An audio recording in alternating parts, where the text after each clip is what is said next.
Today on the Everything 80s podcast, the story of the Unbeatable video game, Mike Tyson's Punch-Out!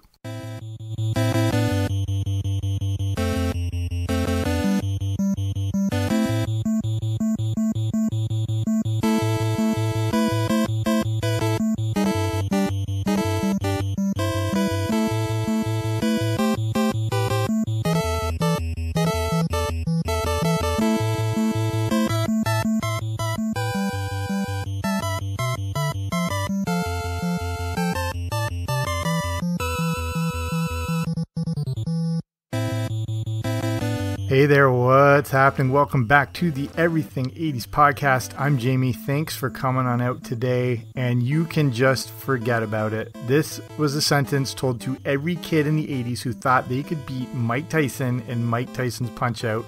Mike Tyson's Punch-Out! Was a boxing video game released in 1987 by Nintendo. You can hear the theme song here at the beginning. It featured a character named Little Mac who would have to go through a series of opponents to fight a dream match against Mike Tyson. It would sell over 3 million copies between 1987 and 1990. It contained the ultimate video game final boss in the form of Mike Tyson and seemed to be the stuff of urban legend.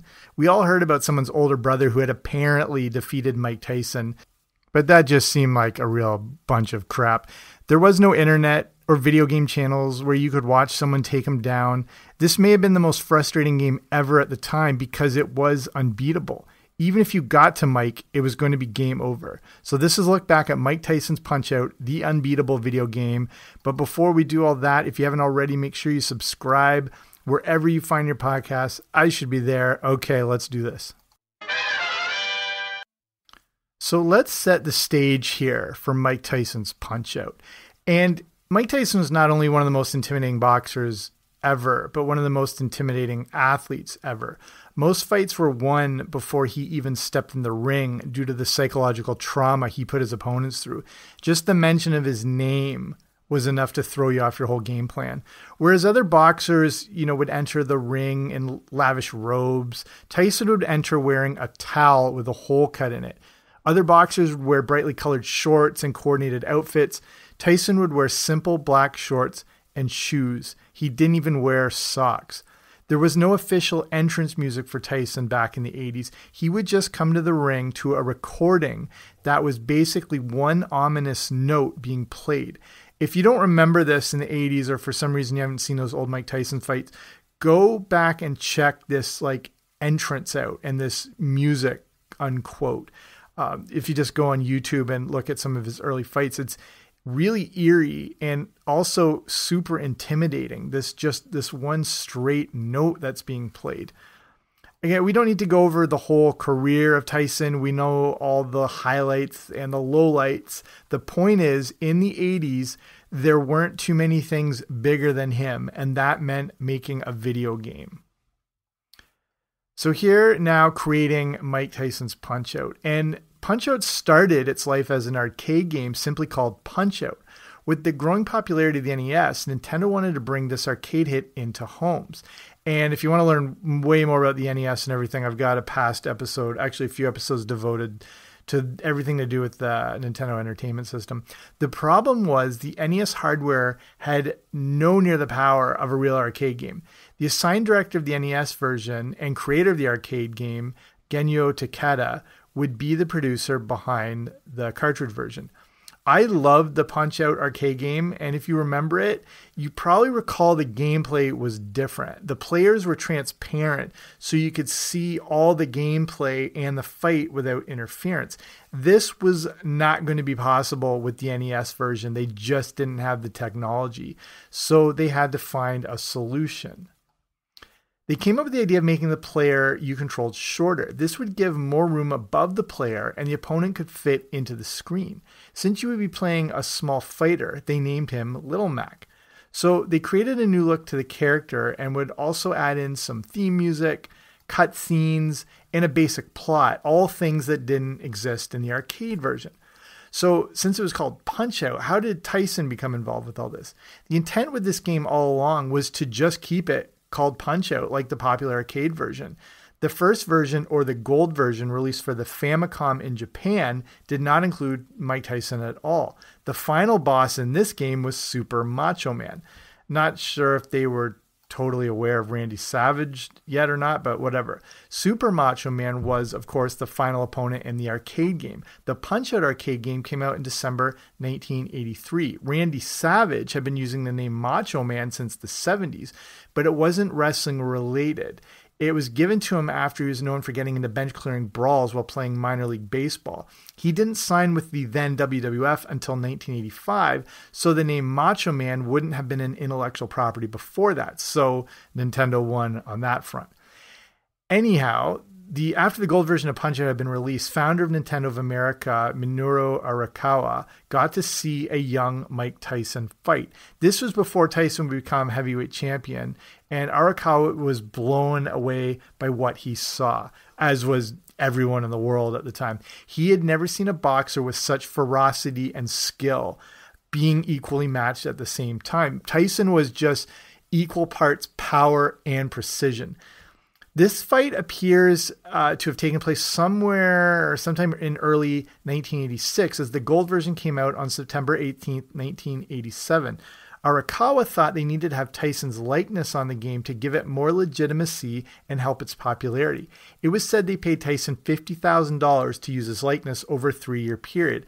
So remember, Tyson is barely 20 years old, and this would be the first endorsement game Nintendo would ever make. Up to that point, all the sports games were Mario-based. You remember with the characters of Mario in soccer or ice hockey. There's no reason to sort of expand beyond that. This may also explain why Mario shows up as the referee in Punch-Out. So this was a good move, but a bit of a risk. Tyson wasn't a household name yet, and they signed him before he beat Trevor Berbick on November 22nd, 1986 to win the WBC Heavyweight Championship. It turned out to be a good signing, as Tyson was now world famous. By the time he was programmed into Punch-Out, he had 3 championship belts and was 31-0. So let's look a bit at the gameplay and sort of the style behind Mike Tyson's Punch-Out. It follows a bit of a Rocky story, as the game is based around Little Mac, who's trying to fight his way up the World Video Boxing Association. Mac is 17 years old, from the Bronx, and weighs in at a cool 107 pounds. There are 3 different circuits to fight through, and the goal is to get to a dream fight against Mike Tyson, or Super Macho Man in the arcade version. Lil Mac isn't the most skilled, but damn it, he's got some heart. This is basically if Rudy was a video game in the 80s. Little Mac can basically just throw right and left jabs along with a right and left body shot. He does have one legit punch, a powerful uppercut. The trick is you can only throw this uppercut by earning stars, which you accumulate for throwing a good series of counter punches. There is also a life meter on Lil Mac, which rises and falls depending on how much of a beating he's taking. When it drops too low, Mac turns pink and is pretty much spent. He can't throw a punch, but he can still dodge, duck, dip, dive, and dodge. You can win or lose fights by knockout or technical knockout when the person is knocked down 3 times during the bout. The fights go 3 rounds, and they can also go to a decision. The winner is the fighter who had the best total of punches, knockdowns, and damage to them. Mac can fight ranked opponents and move up the standings, but if he loses to one, he does have a shot at a rematch. But if he loses a title bout, he drops back down the ranking. For the 3 circuits, there are 3 fighters in the first or minor circuit, 4 in the major circuit, 6 in the world circuit, and then Mike Tyson.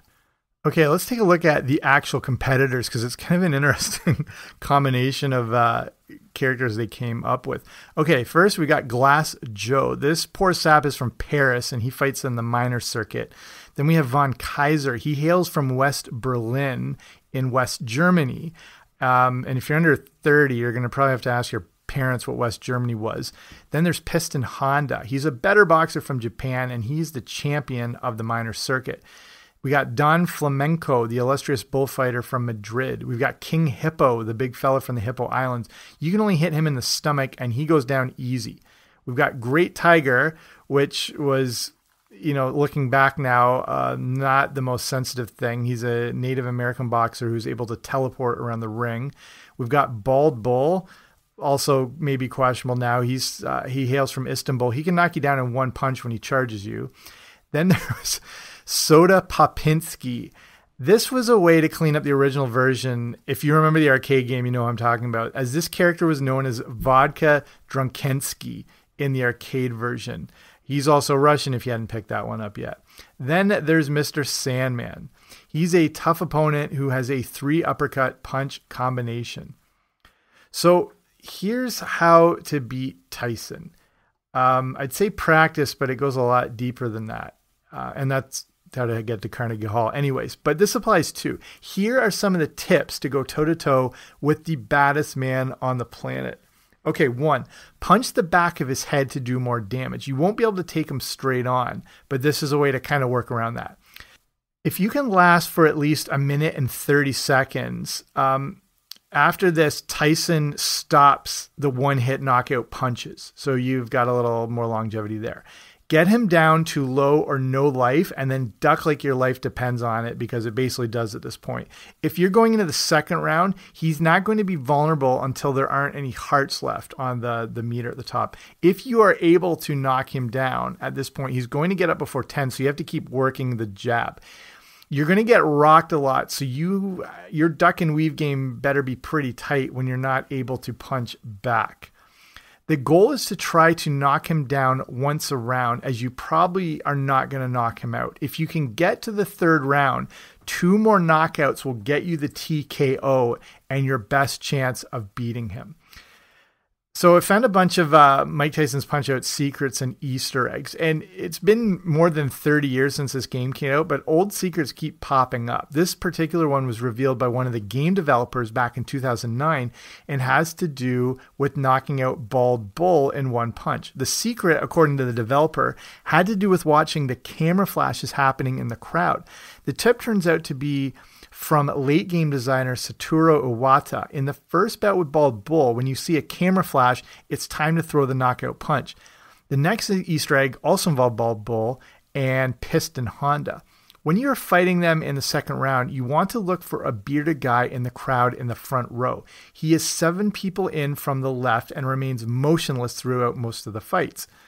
Against these opponents, though, and fighting them for a second time, keep your eye on him. When he ducks, it's time to throw that knockout punch. It was that little hidden thing in there that they just put in case someone was able to find it.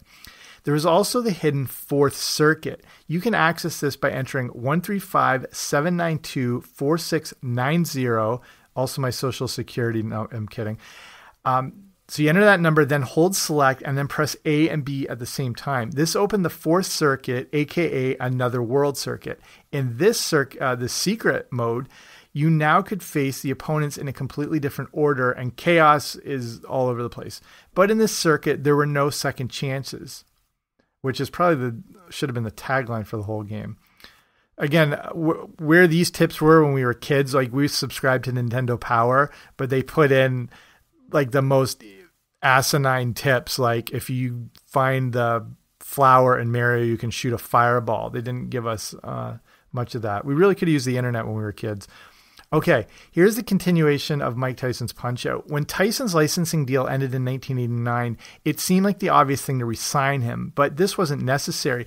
The game was already so established that it couldn't really get more popular. Plus, Tyson was so famous now that the cost would have been sky high compared to the paltry $50,000 used to first sign him. That was a steal what they got him for, if you think about $50K back in that time. Also, things were starting to get a little out of hand with Tyson in his personal life, and it was probably better to separate themselves from him. And then Tyson got knocked out by James Buster Douglas, if you know that famous fight. The ESPN did the 30 for 30 documentary called 42-1, which, like, I was, a big Tyson fan at the time, and I remember being so hyped for this thing, but this was considered a warm-up fight for Evander Holyfield. They were using Douglas just for Tyson to roll right through. There was such little, there's a lot of interest in Tyson, but there was such little interest because it's just assuming Buster Douglas is just being fed to the wolves. He would get knocked out in 30 seconds. So people didn't want to pay $15,000 to go watch this fight that would be over in a blink. That was one of the reasons they set it in Japan, because they figured it gave the rest of the world a chance to see Mike Tyson, and just because everyone was waiting for the Holyfield fight, they knew this was pointless. So the way I always thought, I remember being able to listen to radio highlights of this thing, and then, finding out the next day what had actually happened.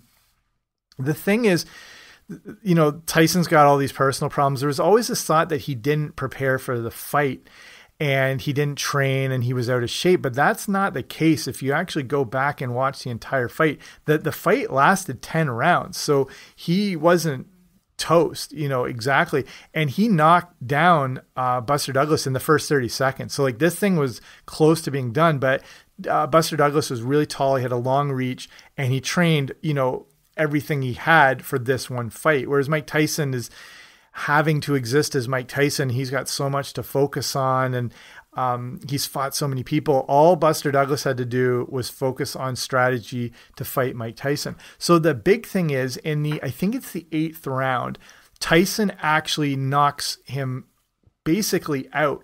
He drops him near the end of the 8th, but the referee takes 3 seconds to start the count.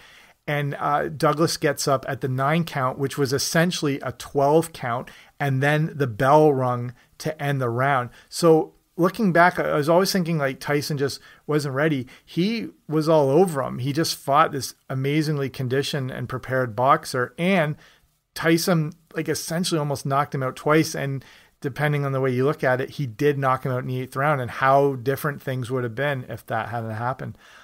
So besides that, the game would live on, and so would Tyson in video game format. Intergalactic Games would use Mike Tyson in Power Punch, which had Tyson fighting in space to become the best boxer in the universe.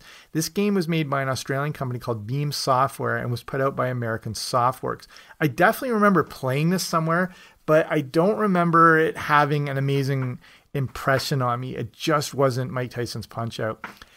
Punch-Out! Lived on over the years in some other various releases. Is Super Punch-Out!, Punch-Out! For the Nintendo Switch, Punch-Out! For the Wii. Okay, let's look at why Mike Tyson does not like this game. Tyson said he always hated Punch-Out! When he saw it released in 1987-88. He claims he wasn't a fan and that I had no idea it would be such a big thing, unquote. He would later say the game grew on him a bit and his favorite character was Glass Cho, the only opponent he could beat. Apparently, Tyson had never even played the game until 2017, where he played on The Tonight Show with Jimmy Fallon. They set it up so Tyson would go right to the end to face himself, and he lost in 30 seconds. The remakes of Punch-Out! Over the years would replace Tyson with Dr. Dream, and the version for the 2009 Wii remake featured Mr. Sandman at the end. Those characters were pretty much the same boxer as the original Tyson character, but with a new appearance. Tyson, however, was not happy about having his legacy replaced. There's obviously no way that Nintendo would include his likeness in the game now, but in a tweet from April 2019, Tyson called out Nintendo for using Mr. Dream and asked the public who they thought of when they heard the name Punch-Out! He does have a point. Okay, so start sort of winding it down here, look at the success and the legacy of Mike Tyson's Punch-Out! And it is amazing the success this game had, considering that it was only out for 3 years. And during that time, it just achieved this sort of mythical status among video games. During its release from 1987 to 1990, it sold over 3 million units. That makes it the 11th best-selling game for the NES in North America. It's also been ranked in several top 10 lists on the best video games of all time. But the legacy of this game would live on. The draw to it is the easy gameplay, but overwhelming difficulty. And that's one of the hallmarks of the great video games of the past. Even going back to Atari, the graphics weren't there. The gameplay was simple, but there was strategy involved to it. You're not just mindlessly shooting away at stuff. You did have to adapt to the game, but the easy gameplay would draw you in, but the inability to almost win but not win is what hooks you, and that's a sign of a great game. And again, with Mike Tyson's Punch-Out!, you can learn it quickly. You can actually progress pretty far, but you're never going to get to the holy grail. I personally didn't know anyone who had beat Tyson. The closest I got was hearing about some kid who had done it, but this was the 80s. You couldn't prove a thing, and it was probably just a bunch of crap too. Mike Tyson's Punch-Out was unique as it was more than just a boxing game. There was an aspect of puzzle solving as you would have to learn and recognize patterns to defeat the various boxers. This game will always be remembered fondly, and it did have an addictive component to it, and featured possibly the greatest final boss in video game history besides Bowser. So I'll finish it up there. Hopefully you enjoyed this episode and just a look back at a classic video game and, actually a little more deeper into the production and the success of this game. So that'll be it for me. Thanks for joining. Thanks for taking the time to listen to this podcast. I know there's a ton of podcasts out there, so the fact you listen to this one means a lot, but I will be back soon with a new episode. Don't you dare miss it.